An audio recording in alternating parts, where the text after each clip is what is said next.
on lots of different channels recently. He's very excited to be here today. We are definitely live. Sorry, we messed up the live recording a little bit. Jimbo, how are you going today, man? I'm just glad to be the new permanent host of the download. I killed TSG, he's gone, and we're about to have the best stream of our life. No, TSG is not going anywhere. He will be here in future episodes. If you guys want to see 3 people on the download sometimes or to change it up every now and then let me know in the comments, in the live chat, and we can talk about that as well. And Jimbo's YouTube and Twitter are also in the description. So don't forget to check him out if you like his performance today. Go and subscribe. All right. So the first topic of the download is right here, and it is the huge leak. Obviously, I have a video coming about this soon, but it is the huge leak that came out. Now, I want to get your thoughts on this one, Jimbo. What do you think about this leak? Okay, so kind of off topic, but the first thing I noticed is how cool the mammoth looks. I just love the mammoth. I'm super excited to use him. But yeah, I like the way that they have the health bar set up and the icons. I was reading somewhere on Twitter that people were saying like the profile pictures or this or that wasn't the right size. I think it looks fine, but I mean, there's time for improving and that kind of stuff. So I like it. I think it looks aesthetically pleasing. I think, yeah, I saw some commentary on people wanting, I think they wanted the PFPs to be bigger. I kind of get that since the Illuvatars are so expensive, making them as much of a massive part of the UI as possible is kind of welcome, to be honest. But I don't know. They should just do whatever makes sense. There's a lot of information to get onto this page, and you'd be surprised how much it goes, how much of a long way it goes when things are quite separated from each other. For example, the health bar and the PFP should be close together because they're grouped up, but these affinities and everything should definitely be separated from the PFP. Otherwise, it feels so cluttered. But I think it looks great. I can't wait to play in Sanctum Mesa. That's what I'm most excited for.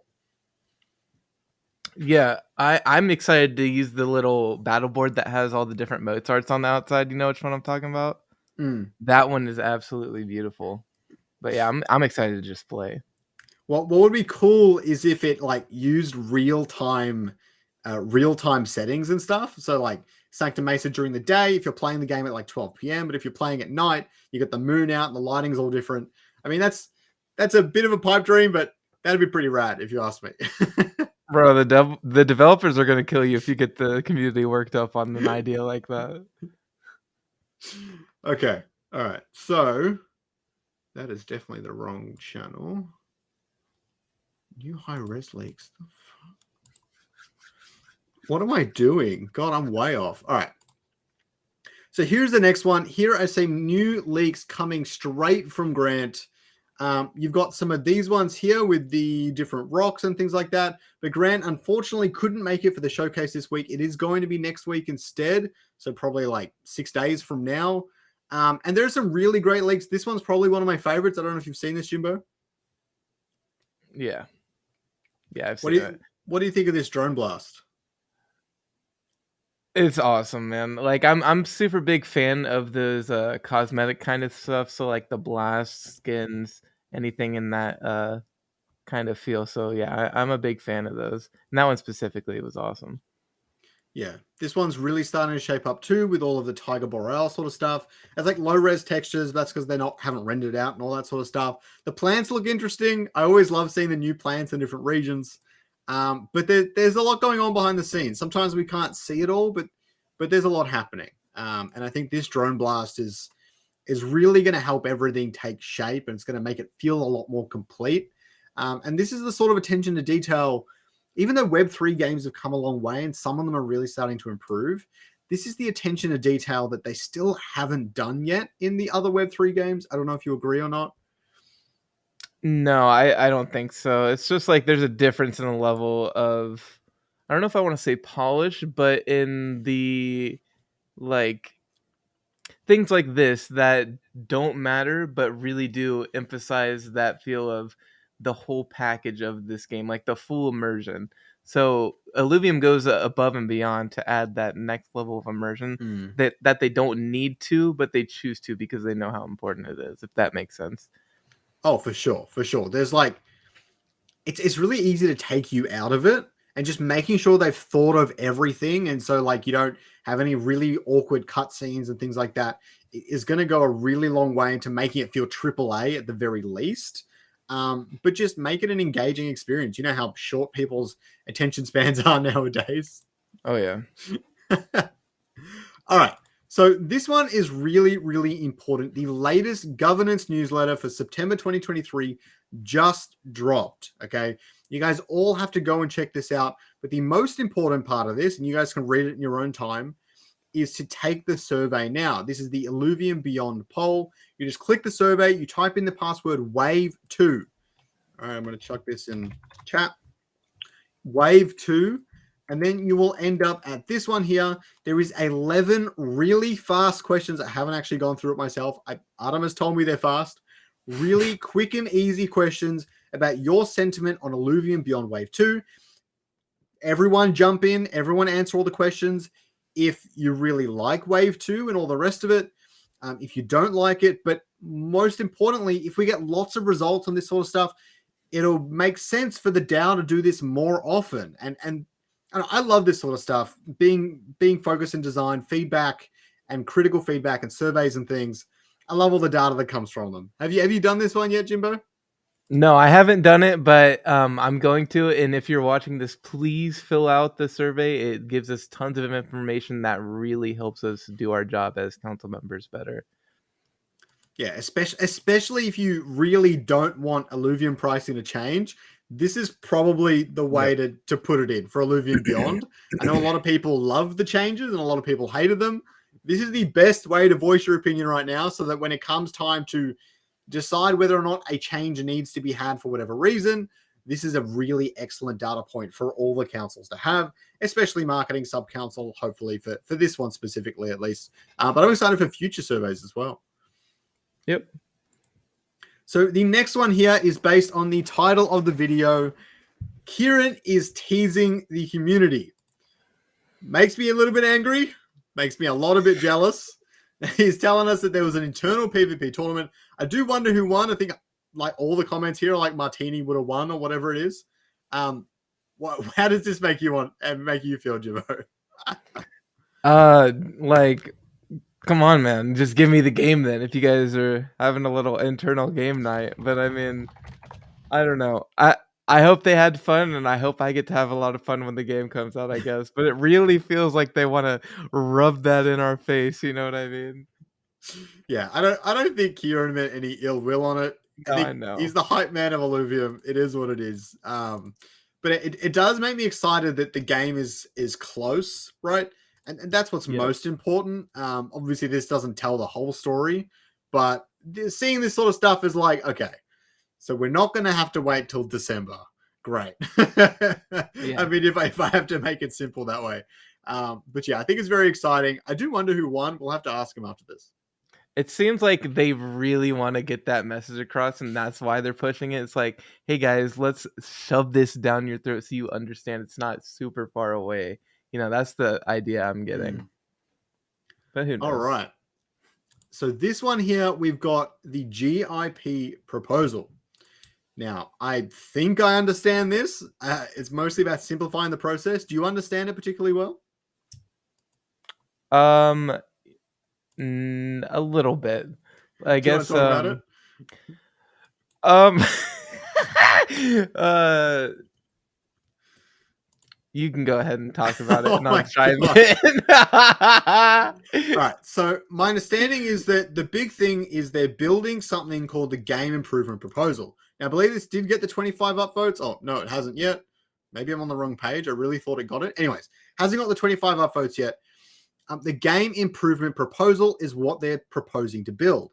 And basically, in the future, there's going to be a lot of different community members, council members, all the rest of it saying, this is bugged, this is overpowered, this and that. And they're going to want to update and add balance changes to the game. Obviously, the team will already be doing this behind the scenes, but it will be important for, in case they miss anything, it's got to get brought up. And basically what this proposal seeks to achieve is to remove a lot of the bureaucracy behind that.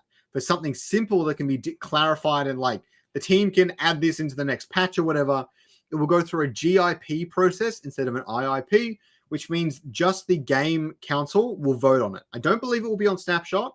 It'll just be an internal vote within their council that needs a super majority, but they will vote on it, and then it'll be yes or no. It's a little bit more complex than that. I think they're probably going to have to adjust it a little bit.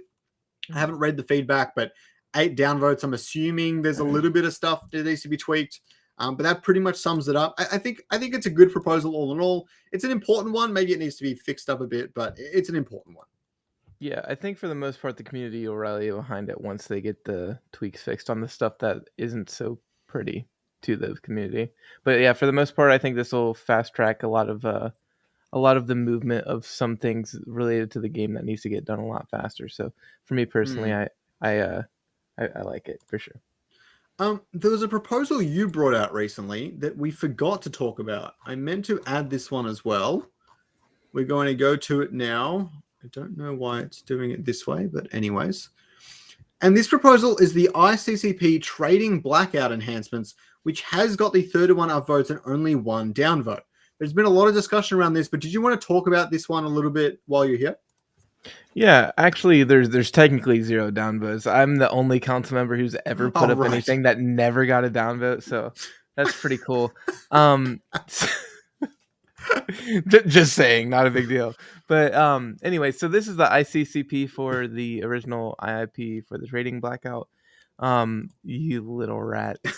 Anyways, so in the original trading blackout, where there's just too black and white of a description on what you can and can't buy during a blackout.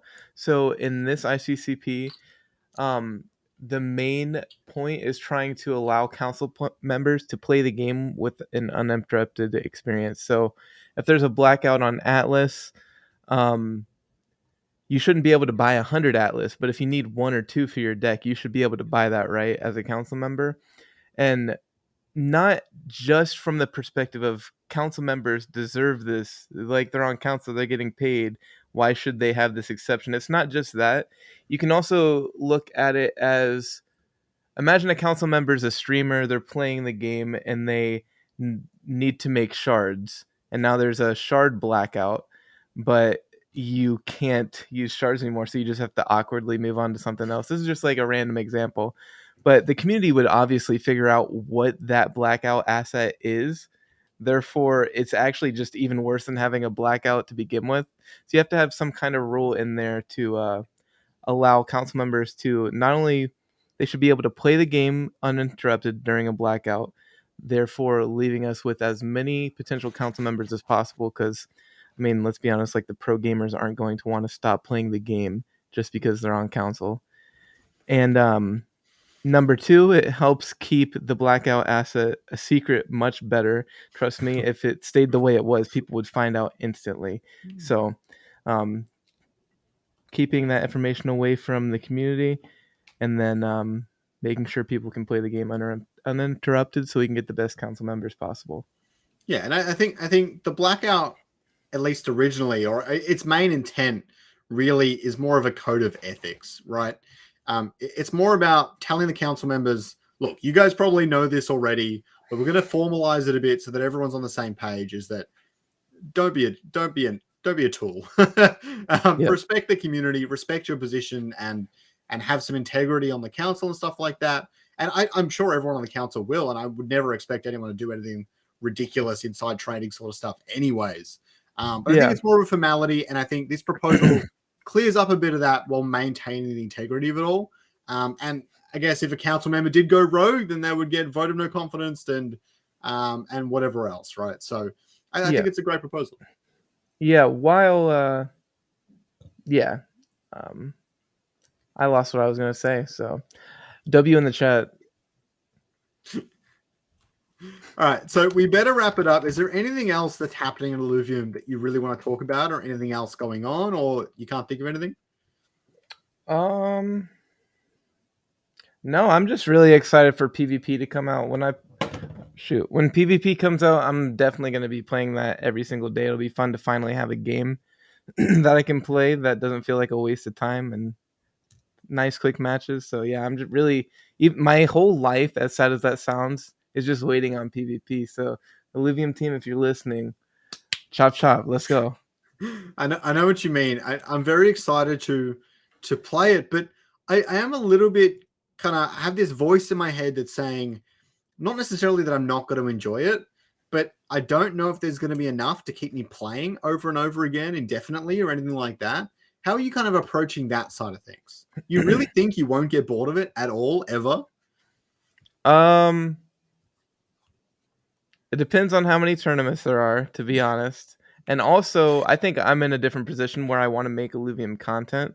So there's so much more for me to do other than Mm. just playing the game, like theory crafting, making new builds, saying why this or that works. Like just making those guide type videos is going to be a passion of mine. So that'll be fun as well, not just the game. I think you're right. I think the deck builder is going to be a big element of that. I love, especially when I 100%. was playing competitive Pokemon, making your different teams and making them Yeah. all and trying to find one that really worked was definitely one of my favorite parts and kept me more entertained. And I think having the deck builder with every card in it is definitely going to keep that more replayable. And I think I'm excited for that too, for sure. Yeah, I used to real quick. I used to play a game called Pokemon Battlegrounds, and I think I spent more time. It's literally just Pokemon PvP, and I think I Yeah, spent yeah, more time showdown. building my teams than actually playing the game. You know what I mean? Because that's the most fun part is theory crafting and then putting it into practice. You get that like dopamine rush. Especially when you need to edit your team. You're like, you focus really Oh hard yeah, on this team, and then you go into battle, and you're like, okay, there's a clear weakness here. Let's try it a few more times. Okay, I'm getting exactly. destroyed by Landorus. Time to switch up a little bit, throw a Melodic in there or something, Oh, and this is then getting me go all hyped. over again. And I Yeah, think that's going to be the best part of the deck builder and PvP. And I think hopefully there's some sort of mini elo system or full rank system. I don't know for beta. But that will really help as well. And I definitely think it will add so much replayability. Yeah, having the deck builder in there is going to be a big deal. yeah, it's gonna be so much fun. All right, well, we better let Jimbo get to work. It is very early in the morning for him. So I'm have a good tired. day, everyone. I appreciate you guys stopping by the channel. Don't forget to go subscribe to Jim Barino, his Twitter and his YouTube down in the description. And don't forget to fill out that survey from the governance newsletter. Really big deal. Let's get heaps of stuff in for the community sub council. Anything else you want to leave us on? Hey, do the survey, subscribe to Jim Brino, and I love you. Mwah. Have a good one, guys.